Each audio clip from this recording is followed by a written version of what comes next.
You did what? To our ancestral home. Ambassador Rodriguez's coffee mug shattered against the pristine white floor of the Galactic Council chamber, its contents creating a spreading brown stain that oddly resembled the shape of humanity's long-lost solar system. The Verthaxian councilor's tentacles rippled in what might have been nervousness, or indigestion. Humans still had trouble reading alien body language even after 3 millennia of diaspora. We, may have slightly removed it from existence. Slightly removed it from existence, Rodriguez repeated flatly. Like how I slightly need oxygen to breathe, or how the Proxians slightly enjoy interpretive dance. The other council members shifted uncomfortably in their anti-gravity seats. The chamber's dramatic lighting, designed to emphasize the gravitas of interstellar diplomacy, now felt more like a spotlight on the galaxy's longest-running cover-up. It was 3,000 years ago, protested Councilor Zixtax of the Silicon Consciousness. Their crystalline forms sparkled as they gesticulated with mathematical precision. The statute of limitations on planetary obliteration clearly states— "Oh, stuff your statute," Rodriguez interrupted, running fingers through his graying hair. "We thought Earth was destroyed by natural causes. A rogue planet, cosmic radiation. Something. Not this." He waved his hand at the holographic evidence floating above the council table, showing the deliberate erasure of the Sol system from the fabric of space-time. The Arthropodian representative clicked their mandibles thoughtfully. "If it helps, it was nothing personal. Your species had simply developed too quickly. The probability matrices suggested a 73.4% chance you would achieve Class 4 civilization status within 5 centuries. The Council felt preemptive measures were necessary." "Preemptive measures," Rodriguez said again, his voice dripping with enough sarcasm to fill a small moon. "You know what's funny about that? Really cosmically hilarious?"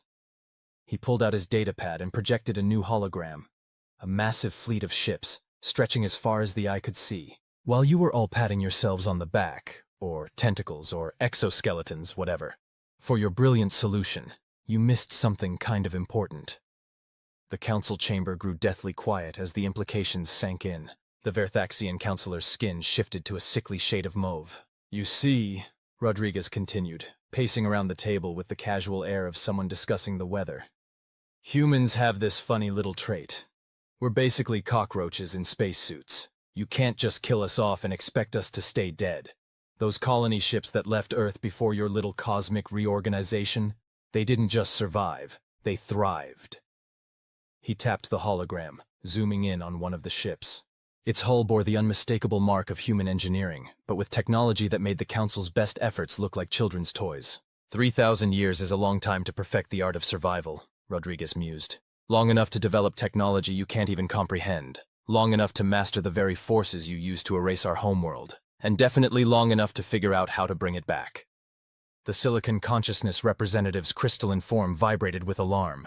"That's impossible. The entropy cascade would what? Destroy the universe? Cause a reality collapse?"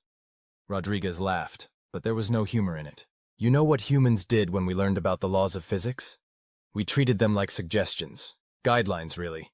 More like speed limits. Technically there, but everyone knows you can go a little faster if you're careful." He pulled up another hologram, this one showing complex mathematical equations that made several council members' sensory organs hurt just looking at them. "We call it Project Lazarus. Turns out, when you scatter humanity across the stars and force us to adapt to 1,000 different worlds, we get really good at impossible things, like reconstructing an entire solar system from its quantum echo." The Arthropodian representative's mandibles clattered in what might have been fear. "The energy requirements alone are astronomical?" "Yeah, that's kind of the point." Rodriguez grinned. "You want to know the really funny part? We could have done this centuries ago, but we wanted to be civilized about it, diplomatic. So we joined your council, played by your rules, filled out all the proper forms in triplicate, and now?" He spread his arms wide. "Now we're officially requesting permission to restore our homeworld, through the proper channels, of course." The council chamber erupted in chaos. The Verthaxians' tentacles tied themselves in literal knots. The Silicon Consciousness representative began glitching visibly. The Arthropodians started stress-molting. "You can't just—" the Verthaxian spluttered. "Can't just what? File the paperwork to undo your genocide?" Rodriguez pulled out another datapad. "Don't worry, we've prepared a comprehensive environmental impact statement. All 10 million pages of it. Would you like to review it now?" The council members looked at each other in growing horror as they realized their predicament. If they denied the request, they'd have to publicly admit to their ancestors' crimes. If they approved it, well, nobody had ever tried to reconstruct a deleted solar system before. Oh, and one more thing, Rodriguez added, almost as an afterthought. We've already begun. The quantum reconstruction is about... He checked his watch. 37% complete. This meeting is really more of a courtesy notification. The Verthaxian counselor's tentacles went completely limp. You're bluffing! Rodriguez pulled up one final hologram, a live feed showing the ghostly outline of a familiar blue planet slowly materializing in what had been empty space for 3 millennia. Fun fact about humans, he said, smiling broadly. We're really bad at bluffing. We much prefer to just do the impossible thing and let everyone else deal with it. Now, who's ready to discuss reparations? The council chamber descended into absolute pandemonium. Rodriguez calmly pulled out another coffee mug from his briefcase and began brewing a fresh cup. I should mention, he added over the chaos, that Earth's reconstruction will likely cause some minor temporal disruptions. Nothing major, just some localized causality violations. Maybe a few paradox bubbles. We've prepared another impact statement for that too. It's only about 5 million pages, if anyone's interested. The Silicon Consciousness representative actually crashed, their crystalline form rebooting with a soft chime. The Verthaxian was trying to hide under their hover chair, while the Arthropodian had stress-molted down to their backup exoskeleton. Of course, Rodriguez continued, stirring his coffee thoughtfully. We could discuss alternative arrangements. The human diaspora has some creative suggestions for compensation. Would you like to hear them? The council members couldn't nod fast enough. Excellent, Rodriguez beamed, pulling out yet another datapad. Let's start with the simple stuff. We're thinking, about 8 or 9 colonized systems, preferably Class A habitable worlds, plus exclusive mining rights to at least 3 nebulae. Oh, and we're going to need you to update all your history books. Can't have future generations thinking Earth just happened to vanish, can we? As the council representatives scrambled to take notes, Rodriguez leaned back in his chair, sipping his coffee with satisfaction. You know, he mused, there's an old Earth saying that seems appropriate here. Revenge is a dish best served with properly filed paperwork. He paused. Okay, I might have modified that one a bit, but you get the idea. The Verthaxian counselor, having somewhat recovered their composure, ventured a question. And, if we agree to these terms, you'll halt the reconstruction. Rodriguez's smile grew wider. Oh, no. Earth's coming back either way. These terms are just to determine whether we do it the nice way or the fun way. The nice way involves careful coordination to minimize temporal disruptions. The fun way? He shrugged. Well, let's just say humans have gotten very good at surfing quantum probability waves. We think it might be interesting to see what happens when we bring back Earth in all possible quantum states simultaneously. The council chamber went so quiet you could hear a photon drop. You wouldn't, whispered the Silicon Consciousness representative, their circuits practically smoking from the implications. Try us, Rodriguez replied cheerfully. We've spent 3,000 years perfecting the art of cosmic malicious compliance. Did you know we once terraformed a planet purely out of spite because someone said it was impossible? The mountains spell out "told you so" in 15 different languages when viewed from orbit. He stood up, straightening his jacket. I'll give you all 1 standard solar cycle to consider our terms. That's about... He checked his watch again. 23 Earth hours. Oh, wait! He snapped his fingers in mock realization. You erased Earth, so you can't use that measurement anymore. My bad. Let's say 1 cosmic minute. I'd hurry if I were you. Those quantum probability waves wait for no one, and I hear the surfing conditions are perfect this century. As Rodriguez turned to leave, he paused at the chamber door. One last thing. Anyone know a good real estate agent? We're going to need to rezone quite a few light years once Earth's back. Thinking of putting in a hyperspace bypass, maybe a few quantum parks. You know, really spruce up the neighborhood. The door hissed shut behind him, leaving the council in stunned silence. Through the chamber's massive viewport, the ghostly outline of Earth continued to materialize, now accompanied by what appeared to be a construction company's logo slowly forming in nearby space. The Verthaxian counselor turned to their colleagues, all 8 of their eyes wide with disbelief. Did we just get outmaneuvered by a species that still thinks explosions are a valid solution to most engineering problems? Worse, replied the Arthropodian representative, who had finally stopped molting. We got outmaneuvered by a species that turned bureaucracy into a weapon. We never saw it coming. In the corridor outside, Rodriguez grinned as he heard the chaos resume behind him.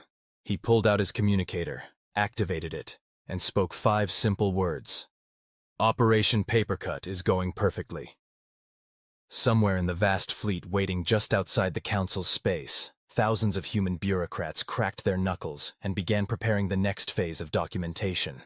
After all, revenge wasn't just about the big gestures. It was about the mountain of forms that came with them. And humanity had 3,000 years of paperwork ready to go. 3 months later. The new Earth hung in space like a perfectly preserved memory, its continents and oceans exactly as they had been 3 millennia ago. Well, almost exactly. The humans had taken some creative liberties with the reconstruction. The moon now sported a massive neon sign visible from several light years away. Humanity's back, baby.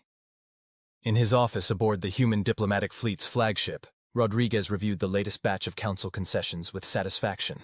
The reparations package had grown to include 12 star systems, 5 nebulae, and an all-expenses-paid quantum computing upgrade for the entire human fleet. The council had even thrown in a formal apology written in supernovae, visible from anywhere in the galaxy. His communicator chimed. "Sir," his assistant's voice came through. "The council's requesting an emergency meeting. Apparently, they've just discovered our application to retroactively charge them 3,000 years' worth of parking fees for the space Earth used to occupy." Rodriguez smiled. Sometimes the best revenge wasn't served cold. It was served with a receipt. "Tell them I'll be right there," he replied.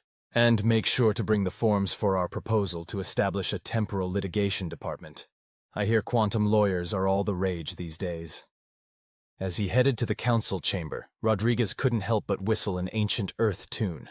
The galaxy was about to learn an important lesson. Never underestimate a species that turned passive aggression into an art form and bureaucracy into a superweapon. The universe would never be the same. And somewhere on the newly reconstructed Earth, in a small coffee shop in what used to be Seattle, a barista was already preparing for the inevitable flood of alien tourists. The sign on the door read, "Yes, we survived your genocide. No, we don't have a loyalty program. Yet." Did you just file a temporal copyright claim on the concept of faster-than-light travel? The Verthaxian counselor's tentacles were practically tying themselves into quantum knots. Rodriguez lounged in his chair at the council chamber, sipping from a mug that read, "I reconstructed Earth and all I got was this lousy coffee cup." "Oh, that?" he said innocently. "That's just the appetizer. Wait until you see our patent application for the color blue." "You can't patent a color?" The Silicon Consciousness representative was vibrating at a frequency that threatened to shatter nearby windows. "Actually," Rodriguez pulled out a datapad, because of course he did. "According to subsection 47B of the Galactic Intellectual Property Rights Charter, amended by the Proxy and Trade Agreement of Star Date 2455.7, any civilization that can prove they invented something can claim retroactive rights. And since you so kindly erased Earth from existence, we had to reinvent the entire visible spectrum for our section of space. We have the quantum receipts to prove it."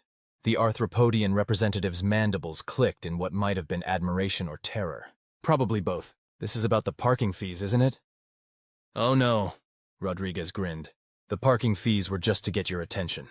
This is about the fact that someone," he glanced meaningfully around the chamber, "filed our original extinction paperwork under miscellaneous cosmic events instead of premeditated planetary removal. Do you have any idea how long it took us to find that in your archives? We had to invent new forms of AI just to navigate your filing system." The council chamber erupted in a cacophony of protests, excuses, and what sounded suspiciously like someone trying to flush quantum documents down a temporal toilet. But wait, there's more. Rodriguez activated a holographic display showing a massive organizational chart. "We've established the Department of Retroactive Existence Verification, DREV for short. Their first order of business?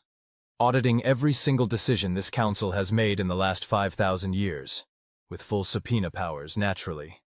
The Verthaxian counselor turned a shade of purple previously unknown to chromatic science. "You're insane. The paperwork alone would take several million years?" Rodriguez finished. "Good thing we've mastered temporal manipulation. We've already completed the audit. Would you like to know what we found? We have a presentation prepared. It's only 17,000 slides long, with animations." Several council members began looking for emergency exits. They found none. Humanity had filed a temporary restraining order against escape routes. "Here's the interesting part," Rodriguez continued, thoroughly enjoying himself. According to your own laws, any civilization found to have committed more than 50 Class 1 administrative violations must undergo mandatory reorganization. We've documented. He checked his datapad. Roughly 12,000. Just from last Tuesday. Temporal auditing is surprisingly efficient. What are your demands? The Silicon Consciousness asked, their voice carrying the resignation of someone who just realized they were dealing with bureaucratic terrorists. Rodriguez's smile could have powered a small star system. We thought you'd never ask. First, we want control of the Council's HR department. The chamber went so quiet you could hear paradigms shifting. Your what? The Arthropodians seemed to be having trouble processing this request. Human resources, Rodriguez clarified. Though in this case, we're thinking more along the lines of humanity's revenge. We have some exciting ideas about performance reviews. Did you know we've developed a form that exists in 11 dimensions? The paper cuts are spectacular. He stood up and began pacing, which always made the Council nervous because humans were the only species that seemed to think better while in motion. Second, we're implementing mandatory sensitivity training. The first session is titled, So You've Committed Genocide, A Bearer's Guide to Accountability. It's a 3-million-year course, but don't worry. We'll be using temporal compression. You'll only feel like you're there for a few centuries. And third? The Verthaxian asked, dreading the answer. Third? Rodriguez's grin turned positively predatory. We're reorganizing the entire galactic bureaucratic system. Every form, every procedure, every rubber stamp and paperclip will be replaced with new versions, human versions. We call it Project Kafka. The Council representatives looked at each other in growing horror as they realized what this meant. Humans hadn't just mastered space and time, they'd weaponized red tape. Oh, and one more thing, Rodriguez added, pulling out yet another datapad. We're implementing a new dress code. Casual Fridays are now mandatory, even for species that don't wear clothes. The Silicon Consciousness representative actually blue-screened at this point. They had to be rebooted with a stern memo and a cup of binary coffee. This is outrageous, the Verthaxian spluttered. You can't just file the appropriate paperwork to completely reorganize galactic civilization? Rodriguez interrupted. Already did, in triplicate, with notarized quantum signatures. Would you like to appeal? There's a form for that. It needs to be filled out in zero gravity while reciting the complete works of Shakespeare, in interpretive dance. The Arthropodian, who had been unusually quiet, suddenly spoke up. You planned this from the beginning, didn't you? The reconstruction of Earth, the reparations, the parking fees. It was all just a distraction while you infiltrated our bureaucracy. Rodriguez slow-clapped. Give the arthropod a prize. Though to be fair, we didn't exactly infiltrate. We just filed the proper paperwork to become the bureaucracy. It's amazing what you can accomplish with a few million properly notarized forms and a complete disregard for causality. He pulled up another hologram, this one showing the new organizational structure of the galaxy. It looked suspiciously like a giant middle finger when viewed from the right angle. Welcome to the new age of galactic administration, ladies, gentlemen, and assorted consciousness constructs. First order of business, mandatory team-building exercises. Hope everyone likes trust falls and variable gravity fields. As the council dissolved into chaos once again, Rodriguez's communicator chimed. Sir, his assistant's voice came through. The new Department of Temporal Workplace Relations is ready to begin their first audit. Should I schedule it for last week or next century? Why choose? Rodriguez replied cheerfully. Schedule it for both, and every moment in between.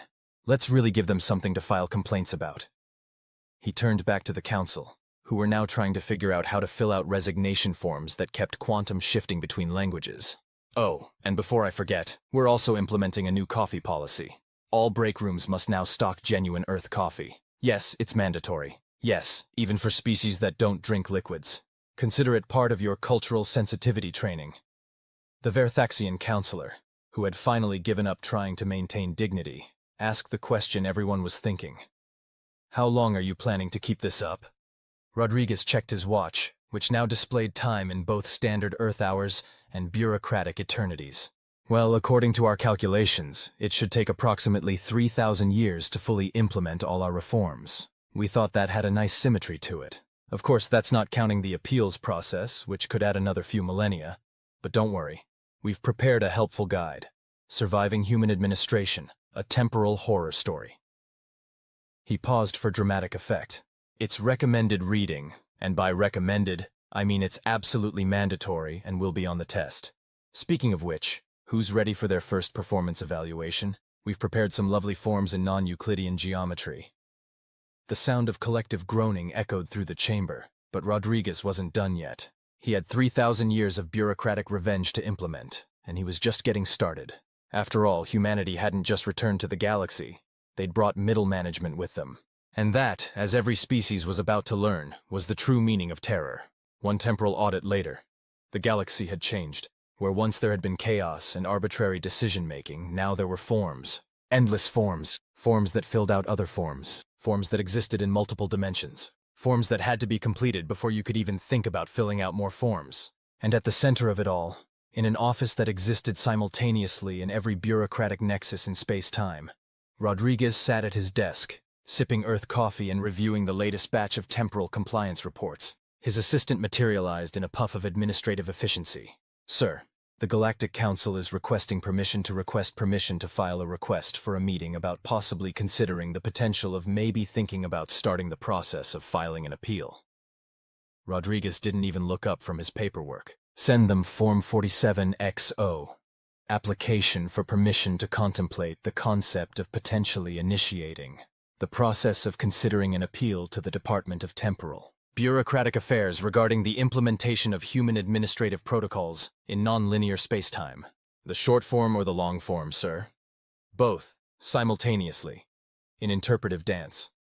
Somewhere in the galaxy, a Verthaxian's tentacles tied themselves into a knot so complex it required its own postal code. Justice, it seemed, was best served with a side of infinite paperwork.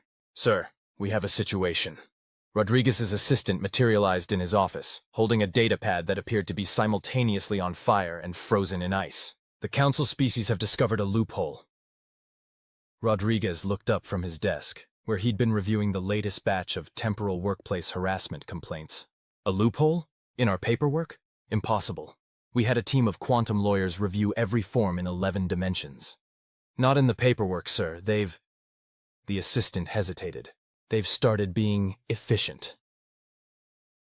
The coffee mug in Rodriguez's hand shattered, creating a caffeine-based singularity that the maintenance department would spend the next 3 centuries trying to file insurance claims for. Show me, he demanded. The assistant projected a hologram showing various council species actually completing their paperwork. On time, with all fields correctly filled out. Some were even adding helpful sticky notes for the next person in the processing chain. Dear God, Rodriguez whispered. They've learned organization. Across the galaxy, humanity's carefully constructed bureaucratic revenge scheme faced its greatest threat: competent administration. The Verthaxians had developed a filing system that existed in quantum superposition, allowing them to complete multiple forms simultaneously. The Silicon consciousness had written an algorithm that could navigate human paperwork with almost 23% efficiency. Even the Arthropodians had evolved specialized limbs specifically for stamping documents. Rodriguez stood up, straightening his tie.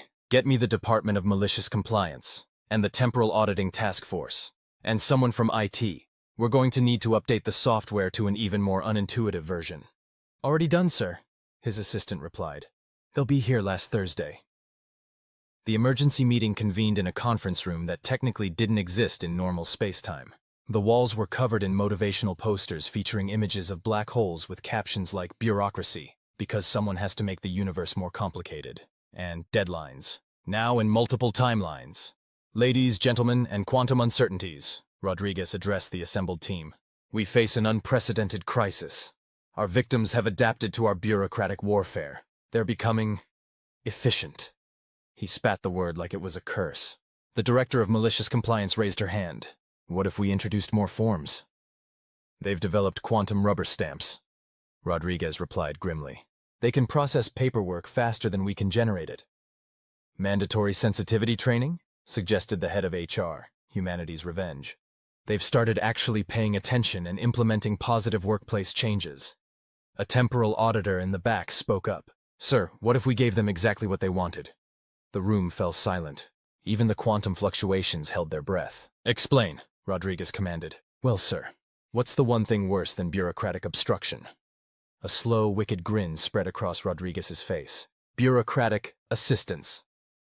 Within hours, or possibly centuries, temporal mechanics were involved. Operation Helpful Desktop Support was launched.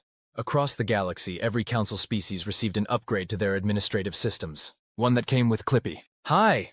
It looks like you're trying to file a temporal variance report. Would you like help with that? The cheerful digital assistant popped up on screens everywhere, impossible to dismiss, always eager to provide suggestions that were almost but not quite entirely unhelpful. But that was just the beginning. Rodriguez authorized the release of the Human Administrative Assistance Protocol Mark II, or HAAP2. Its first act was to optimize everyone's workflow by rearranging all their desktop icons to maximize efficiency every time they blinked. The Silicon Consciousness's carefully crafted algorithms crashed when faced with automated phone systems that kept transferring them between departments that didn't exist yet or had ceased to exist last week. The Verthaxians discovered that their quantum filing system had been helpfully reorganized, using a classification system based on the complete works of James Joyce, arranged by number of semicolons per page. The Arthropodians' specialized stamping limbs proved useless against forms that had to be signed in interpretive dance movements that changed based on the phase of moons from planets that hadn't been discovered yet. But the coup de grace was the implementation of mandatory team-building exercises. In 4 dimensions, with trust falls through time. Remember, Rodriguez's memo went out across all of space-time. Attendance is mandatory for all past and future versions of yourself. Please fill out the temporal paradox waiver before, during, and after your existence. The council chamber, once a place of dignity and power, had become a support group for victims of helpful administrative assistance. I spent 6 hours on hold yesterday, the Verthaxian counselor sobbed into a cup of mandatory Earth coffee. The hold music was just different versions of Never Gonna Give You Up, played simultaneously in all possible keys. That's nothing, the Silicon Consciousness representative buzzed. My productivity software keeps sending me messages saying, "It looks like you're trying to exist in a coherent quantum state. Would you like help with that?"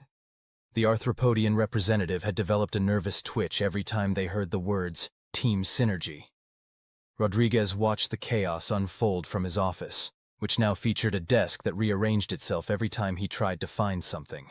He'd had to implement the same systems for human administrators to maintain plausible deniability. The sacrifice was worth it. Sir? His assistant materialized, looking somewhat frazzled after a mandatory virtual team-building retreat that had somehow occurred in 6 different temporal zones simultaneously. The council is requesting an emergency meeting to discuss the possibility of discussing the potential of maybe considering the concept of thinking about filing a complaint about our helpful initiatives.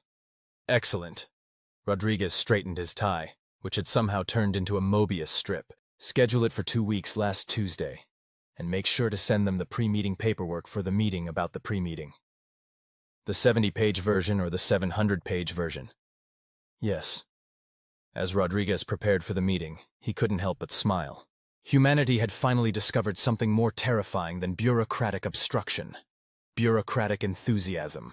Somewhere in the galaxy, a Verthaxian tried to file a simple expense report, and was helpfully informed by their computer that they needed to provide documentation from 3 alternate timelines and a character reference from their own future self. The computer's cheerful avatar winked. It looks like you're trying to maintain your sanity. Would you like help with that? The scream of frustration was heard across several dimensional planes. Meanwhile, in the IT Department of Temporal Affairs. Should we tell them we actually made the systems more efficient? A junior programmer asked, watching the chaos unfold. The head of it smiled wickedly. Of course we did. The true evil of technical support isn't making things worse. It's making them better in ways nobody asked for or wanted. On screens across the galaxy, helpful pop-ups continued to appear. It looks like you're trying to navigate causality. Would you like to create a new temporal paradox, merge with your future self, attend a mandatory workshop on synergizing your quantum potentials, file form TR7890, in triplicate across 3 parallel universes? The revenge of humanity, it seemed, wasn't just about making things difficult. It was about making them better, whether anyone liked it or not. And somewhere in the depths of space, a help desk ticket floated eternally, marked in progress and resolved and not yet submitted all at once. The end.